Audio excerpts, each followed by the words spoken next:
বৰ্তমান সময়ত সমাজখন কোন দিশে গতি কৰিছে ভাবিলে আচৰিত লাগে। সমাজত যেন আবেগ, অনুভূতি, সহায়, সহযোগিতা, সহানুভূতি আদি যেন নোহোৱা হৈ পৰিছে। ইয়াৰ প্ৰভাৱ পৰিছে বিশেষকৈ শিক্ষাৰ্থীসকলৰ ওপৰত।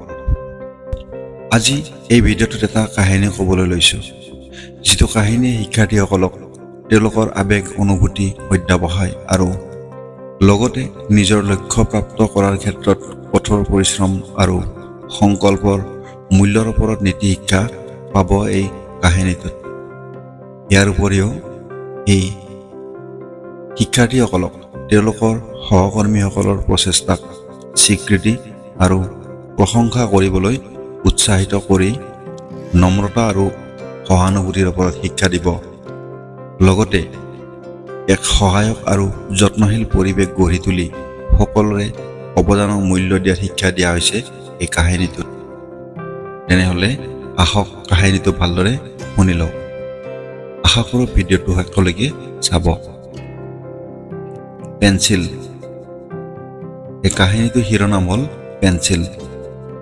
এবাৰ এখন চহৰত আকাশ নামৰ এজন পৰিশ্ৰমী আৰু দৃঢ় প্ৰতিজ্ঞ শিক্ষাৰ্থী আছিল।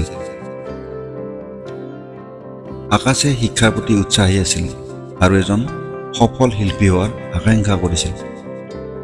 তেওঁ প্ৰতিদিনে তেওঁৰ অংকন দক্ষতা অনুশীলন কৰা, জটিল ডিজাইন ৰচনা কৰা আৰু ৰং আৰু সৃজনশীলতাৰে ভৰা এখন পৃথিৱীৰ কল্পনা কৰাত কেইবা ঘণ্টা অতিবাহিত কৰিছিল।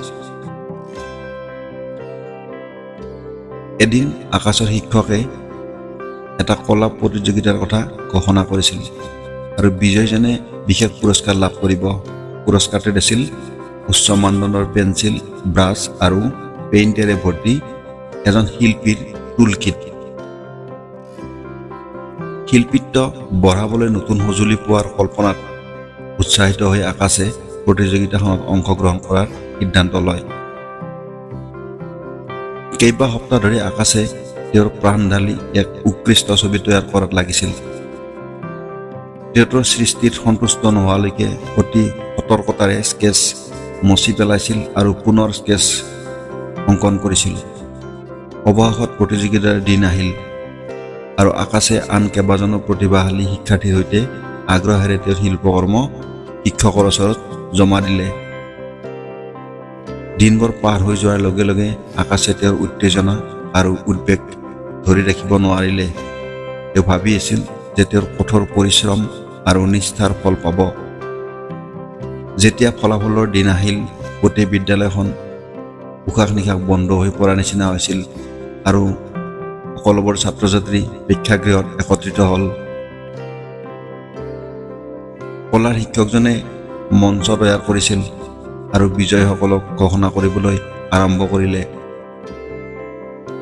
শিক্ষকজনে ঘোষণা কৰিছিল, তৃতীয় স্থানটো এটা সুন্দৰ জলৰঙৰ দৃশ্যপটলৈ গৈছিল আৰু তেওঁ দ্বিতীয় পুৰস্কাৰটো পাইছিল।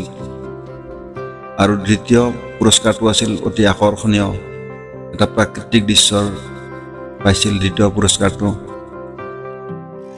আকাশে তেওঁৰ নামটো শুনিবলৈ আশা কৰি মনোযোগেৰে ৰৈ আছিল আৰু কলা শিক্ষকজনে কলা প্ৰতিযোগীসকলৰ নামবোৰ ক্ৰমান্বয়ে ঘোষণা কৰি শেষত যিজন শ্ৰেষ্ঠ সেইটো ঘোষণা কৰিবলৈ বাকী আছিল। কলা শিক্ষকজনে অতি নাটকীয়ভাৱে প্ৰথম পুৰস্কাৰটো ঘোষণা কৰিবলৈ ৰৈ আছিল। শিক্ষকজনে নাটকীয়ভাৱে অলপ ৰৈ দিছিল আৰু ক'লে, কলা প্ৰতিযোগিতাৰ প্ৰথম পুৰস্কাৰটো এইবাৰ লাভ কৰিছে আকাশে। এনেতে আকাশে তেওঁৰ নামটো শুনিবলৈ পালে। লগে লগে তেওঁৰ হৃদয় কঁপি উঠিল। আকাশৰ দুচকু আনন্দৰ চকু পানীৰে ভৰি পৰাৰ লগে লগে কথাটোত হাততালিৰে গৰ্জি উঠিল। তেওঁ বিশ্বাস কৰিব পৰা নাছিল যে তেওঁ আকাংক্ষিত শিল্পীৰ টুলকিটটো জিকিছিল। পুৰস্কাৰ পোৱাৰ পিছত তেওঁ সকলোকে ধন্যবাদ জনাইছিল আৰু গৌৰৱান্বিত হৈ কৃতজ্ঞ অনুভৱ কৰি নিজৰ আসনলৈ উভতি গৈছিল। কিন্তু সেইদিনা ঘৰলৈ খোজকাঢ়ি যাওঁতে আকাশে কিবা এটা কথা তেওঁৰ মনত বৰকৈ খেলি আছিল। তেওঁ আন শিক্ষাৰ্থীসকলৰ বিষয়ে ভাবিছিল, যিসকলে তেওঁলোকৰ সৰ্বশ্ৰেষ্ঠ প্ৰচেষ্টাও কৰিছিল কিন্তু প্ৰতিযোগিতাখন জিকিব পৰা নাছিল। তেওঁলোকেও তেওঁলোকৰ কঠোৰ পৰিশ্ৰমৰ বাবে স্বীকৃতিৰ যোগ্য আছিল। এই কথাটোৱে আকাশৰ মনত বৰকৈ খুন্দিয়াইছিল, বৰ চিন্তাত পেলাইছিল আকাশক। পিছদিনা আকাশে এটা সিদ্ধান্ত ল'লে আৰু তেওঁ কলা শিক্ষকৰ ওচৰলৈ গৈ ক'লে, মোৰ শিল্পকৰ্মৰ বিজয়ী হিচাপে বাছনি কৰাৰ বাবে ধন্যবাদ জনালোঁ, কিন্তু মই পুৰস্কাৰটো আন অংশগ্ৰহণকাৰীসকলৰ সৈতে ভাগ বতৰা কৰিব বিচাৰোঁ। তেওঁলোকে সকলোৱে অবিশ্বাস্যভাৱে কঠোৰ পৰিশ্ৰম কৰিছিল আৰু মই বিশ্বাস কৰোঁ যে তেওঁলোকেও কিবা এটা প্ৰাপ্য। কলা শিক্ষকজন আকাশৰ নিস্বাৰ্থতাৰ বাবে গভীৰভাৱে আপ্লুত হৈছিল আৰু প্ৰতিজন অংশগ্ৰহণকাৰীক তেওঁলোকৰ প্ৰচেষ্টাৰ বাবে উৎসাহিত কৰিবৰ বাবে আকাশে নিজৰ পুৰস্কাৰৰ পৰা প্ৰতিজন অংশগ্ৰহণকাৰীক পেঞ্চিল দিবলৈ সন্মত হৈছিল। বাতৰিটো বিয়পি পৰাৰ লগে লগে অইন শিক্ষাৰ্থীসকলে আকাশৰ দয়াৰ কাৰ্যৰ দ্বাৰা আপ্লুত হৈছিল। তেওঁলোকে প্ৰতিযোগিতাখনৰ আঁৰৰ প্ৰকৃত অৰ্থ দেখিছিল। ই কেৱল জিকাৰ বিষয়ে নহয়, কিন্তু সৌহাৰ্দ্য অনুভূতি বৃদ্ধি কৰা আৰু ইজনে সিজনৰ বিকাশত সহায় কৰাৰ বিষয়ে আছিল এই প্ৰতিযোগিতাখন।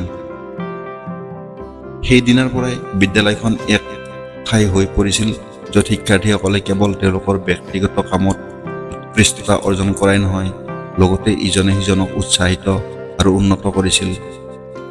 আকাশে ভাগ বতৰা কৰা কাৰ্য আৰু প্ৰতিযোগিতাৰ প্ৰকৃত মূল্যৰ বিষয়ে তেওঁৰ বুজাবুজি সকলোৰে বাবে এক মূল্যৱান পাঠ হৈ পৰিছিল। এই কাহিনীটোৰ দ্বাৰাই ছাত্ৰ ছাত্ৰীসকলৰ নৈতিকতাৰ বিষয়ে কোৱা হৈছে। কাহিনীয়ে শিক্ষাৰ্থীসকলক তেওঁলোকৰ আৱেগ অনুসৰণ কৰাত অধ্যৱসায় আৰু নিষ্ঠাৰ গুৰুত্ব শিকায়। ই নিজৰ লক্ষ্য প্ৰাপ্ত কৰাৰ ক্ষেত্ৰত কঠোৰ পৰিশ্ৰম আৰু সংকল্পৰ মূল্যৰ ওপৰত গুৰুত্ব আৰোপ কৰে। ইয়াৰ উপৰিও ই শিক্ষাৰ্থীসকলক তেওঁলোকৰ সহকৰ্মীসকলৰ প্ৰচেষ্টাক স্বীকৃতি আৰু প্ৰশংসা কৰিবলৈও উৎসাহিত কৰি নম্ৰতা আৰু সহানুভূতিৰ তাৎপৰ্য কঢ়িয়াই আনে। এক সহায়ক আৰু যত্নশীল পৰিৱেশ গঢ়ি তোলে য'ত সকলোৰে অৱদান মূল্য দিয়া হয়। ধন্যবাদ।